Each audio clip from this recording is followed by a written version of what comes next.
अब तक आपने देखा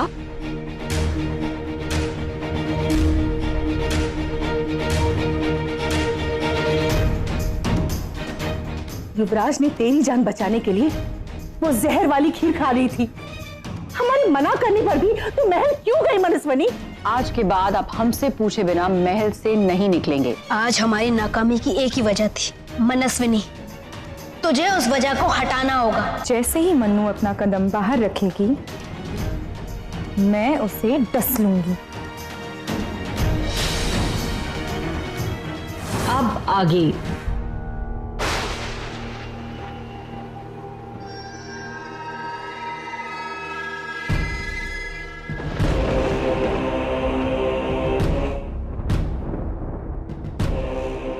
इस बार चूक मत करना माया, इसके कदम बाहर पड़ते ही इस लड़की को डस लेना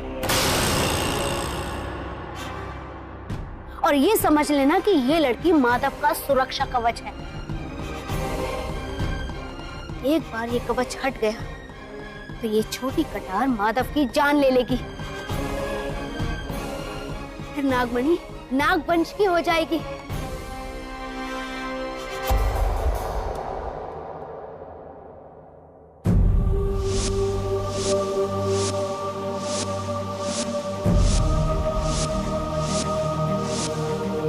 जिसने मेरी मदद की मैं उसकी जान कैसे ले सकती हूँ? नहीं, अगर मनस्विनी ने मुझ पर दया दिखाई तो मैं भी दिखाऊंगी कि एक नागिन एहसान फरामोश नहीं होती है। मैं इसे नहीं मार सकती। दुश्मन पे तरस खाने वाले लोगों की उम्र बहुत छोटी होती है माया, क्योंकि दुश्मन तुझ पर कभी रहम नहीं करेगा। इंसान नाक का फन कुचलने में देर नहीं करते। पर मनस्विनी ऐसी नहीं, उसने मेरी मदद की है। तब उसे नहीं पता था कि तू एक नागिन है, वरना वो तेरी मदद नहीं करती, तेरा फन कुचल देती। इंसान और नाग के बीच सिर्फ दुश्मनी का रिश्ता हो सकता है। खत्म कर दे इस लड़की को बस।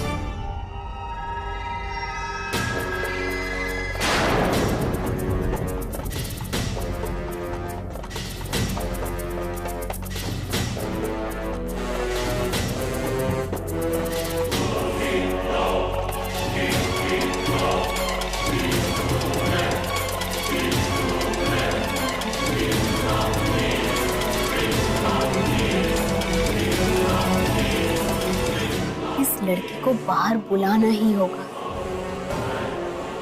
दोस्तों के बुलावे ठुकराए जा सकते हैं, मगर मेरे जैसे दुश्मनों के नहीं।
क्योंकि बड़ी अम्मा ने निर्णय ले लिया है।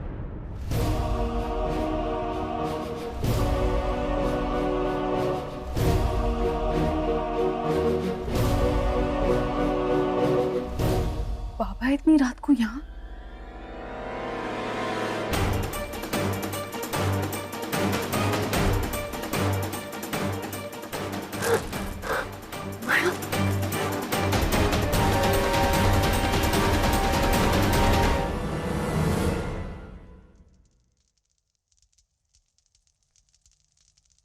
धर्मसेन, देवसेना का कुछ पता चला?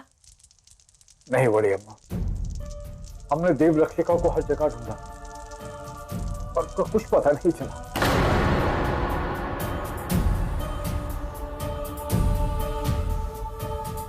बड़ी अम्मा, देवसेना बुआ गायब है और आप में से किसी ने मुझे बताना भी जरूरी नहीं समझा। ये सब क्या हो रहा है बड़ी अम्मा? कहाँ है बुआ? बाबा, आप तो मुझे बताइए, कहाँ है बुआ?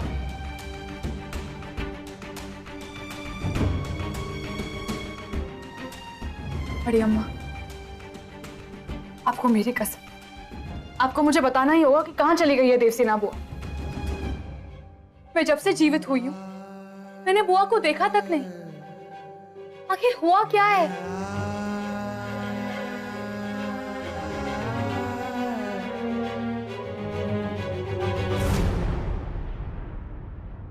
जब तीर दुश्मन पर चलता है तो उसे कमान से दूर जाना ही पड़ता है मनस्वनी। मतलब देवसेना बुआ ने? हाँ मनस्वनी, देवसेना ने तेरी जान बचाने के लिए नागवंश को अपने पीछे लगा लिया, पर पता नहीं कहाँ चली गई।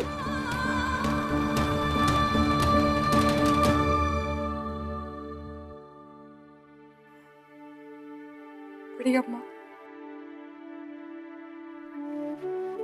वो सिर्फ मेरी बुआ नहीं, मेरी माँ, मेरी बहन और मेरी सहेली भी है। और मैंने सिर्फ एक रिश्ता नहीं खोया है, मेरे सारे रिश्ते खो गए और इन सारे रिश्तों को खोने के लिए सिर्फ मैं जिम्मेदार हूं। लेकिन नहीं बड़ी अम्मा, मैं बुआ को कुछ नहीं होने दूंगी, मैं उन्हें ढूंढ कर लाऊंगी। नहीं मनस्वनी, तू कहीं नहीं जाएगी। रात को बाहर जाना सही नहीं है। नहीं बड़ी अम्मा, बात सही और गलत के बहुत आगे जा चुकी है। बात बुआ की जिंदगी की है, वहां वो खतरे में और मैं हाथ पे हाथ धरे नहीं बैठी रह सकती। मुझे उन्हें ढूंढने के लिए जाना ही होगा।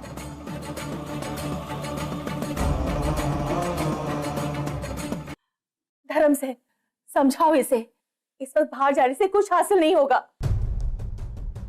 हाँ बेटा, हमने देव रक्षिकाओं को हर जगह ढूंढा और उनका कोई नामो निशान नहीं मिला।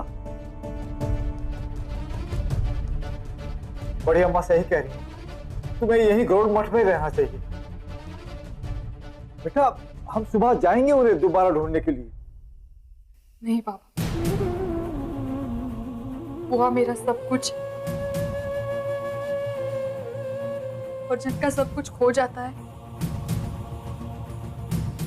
सुबह तक इंतजार नहीं किया करते।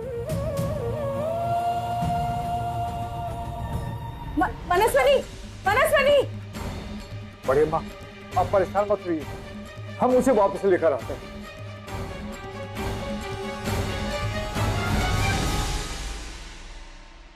हमें आपसे ये आशा नहीं थी रानी साहिबा। आप इस महल की बड़ी रानी हैं।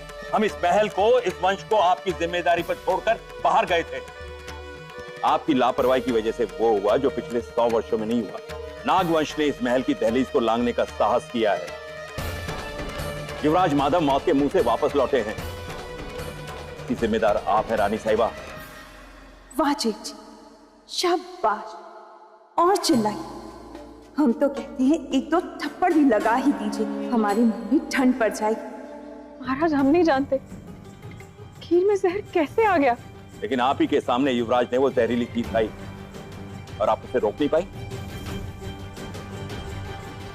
जेठ जी, वो जेठानी जी ने तो युवराज माधव को रोकने की बहुत कोशिश की, लेकिन युवराज माधव वो तो रुके ही नहीं। जेठानी जी भी क्या क्या करेंगी, इन पर कितनी जिम्मेवारियां हैं। हम तो कहते हैं कि इनकी जिम्मेदारियां कुछ कम कर दी जाए, इनका बोझ थोड़ा बांट दिया जाए। देखिए जेठ जी, हमें तो इन सब झंझट से दूर ही रहना पसंद है, लेकिन जेठानी जी के लिए अगर इस महल की, इस राज्य की जिम्मेदारियां आधी हमें दे दी जाए तो हम संभालने के लिए तैयार हैं। आप जानती हैं इस समय छोटे राजा यानी आपके पति कहाँ हैं? आप जानती हैं आपके बेटे राजकुमार दुष्यंत इस समय कहाँ हैं? राजकुमारी नयनतारा कहाँ है? जेठ जी, छोटी रानी, महल और राज्य की चिंता करने से पहले परिवार की चिंता करना सीखिए। जी जेठ जी। रानी साहिबा, युवराज कहाँ है?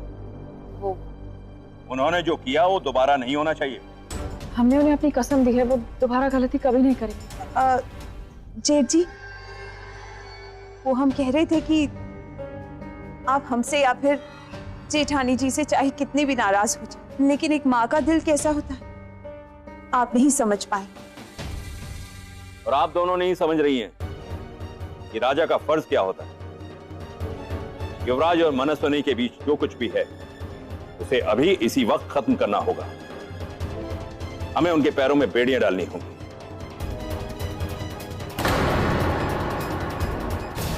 मतलब?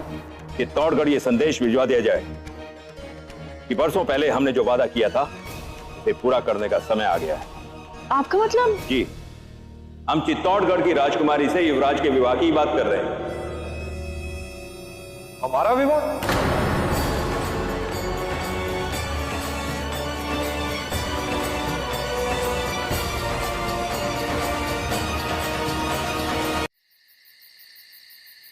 देवसेना बुआ!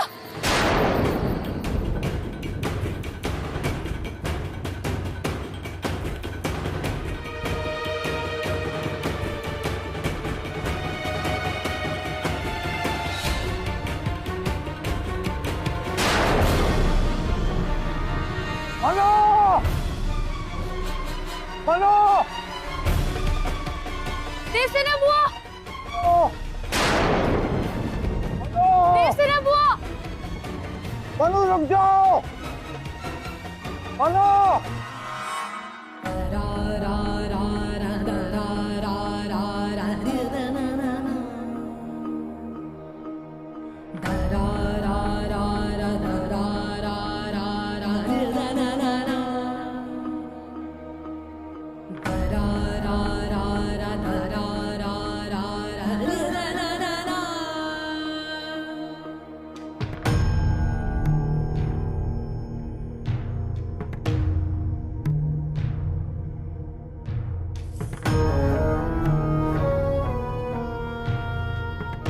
पता नहीं क्या अनर्थ होने वाला है।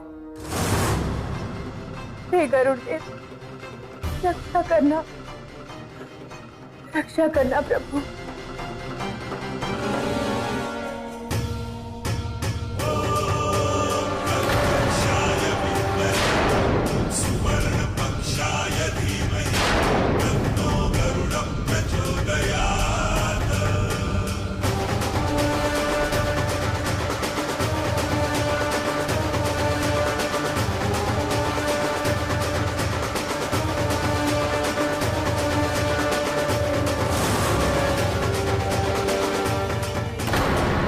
देवसेना बुआ! मनो! मनो रुक जाओ!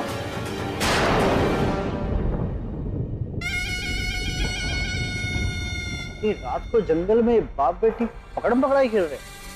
मनो! देवसेना बुआ! अरे बेटा रुक जाओ! इस खेल के बारे में तो रानी को बताना पड़ेगा।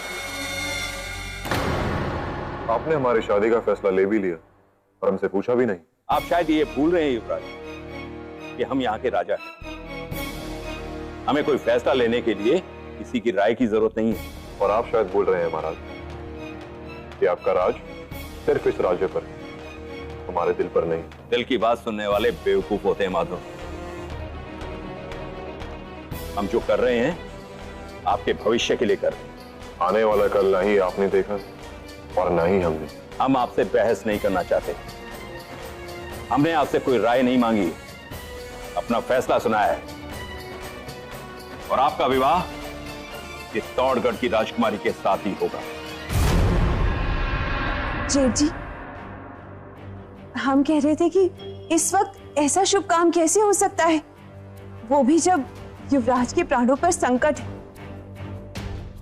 और इनके प्राणों की सुरक्षा करने वाली देवरक्षिका वो भी तो यहाँ पर नहीं है ना।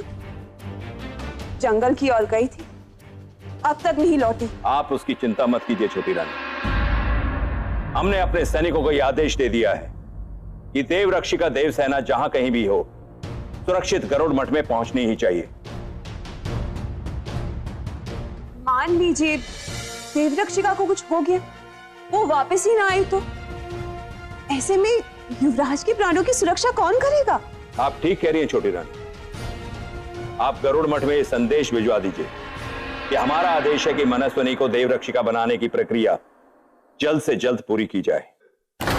आप ये नहीं कर सकते महाराज। मनु की जिंदगी का फैसला लेने का आपको कोई अधिकार नहीं। अधिकार का पाठ आप हमें मत पढ़ाइए।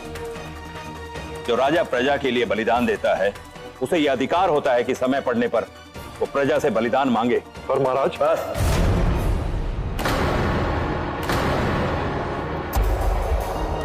हमारा फैसला मानना ही होगा। आप जा सकते हैं युवराज।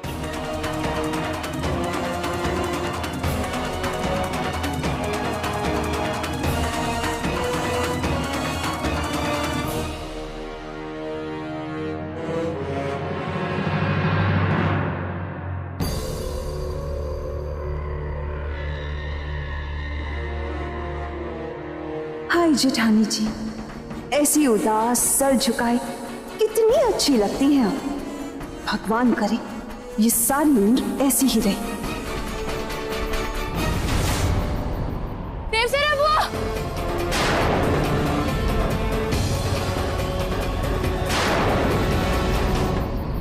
देवसेना बुआ!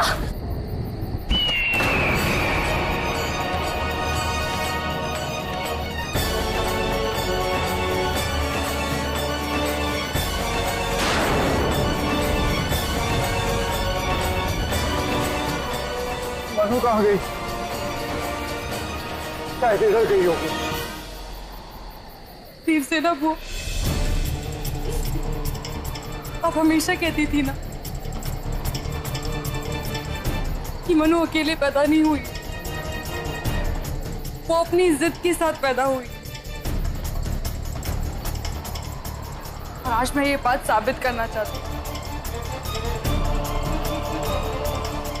मेरी भी ये जिद थी कि मैं आपको ढूंढ कर रहूंगी, आपको ढूंढ कर रहूंगी बुआ।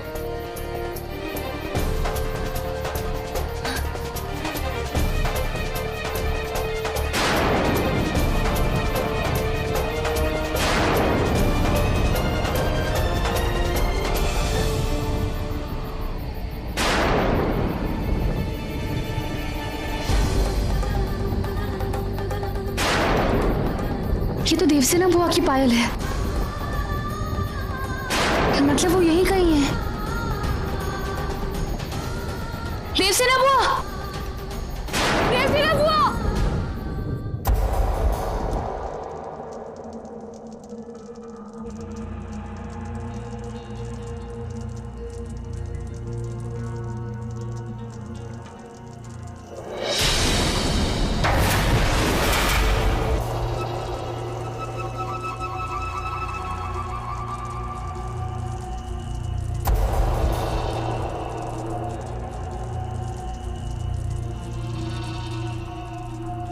माया, तू ठीक तो है ना माया?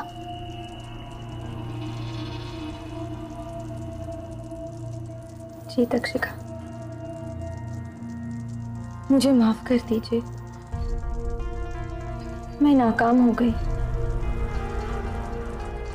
जब तक ये गरुड़ मठ है, हम इस राजवंशियों का कुछ नहीं बिगाड़ सकेंगे। ऐसा लगता है जैसे कि इन गरुड़ मठ के लोगों की रक्षा स्वयं गरुड़ देव करा करते हैं।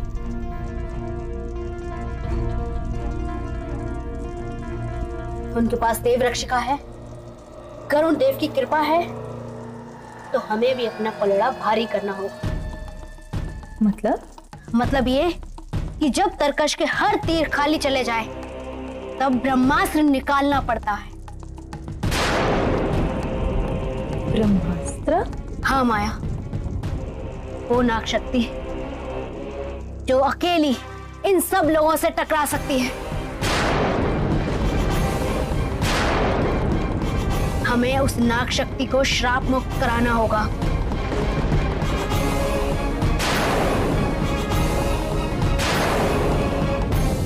हमें उन्हें वापस लाना होगा। इन्हें? अनामिका को। अनामिका? अब हमें नागमणि तक अनामिका खुद लेकर जाएंगे।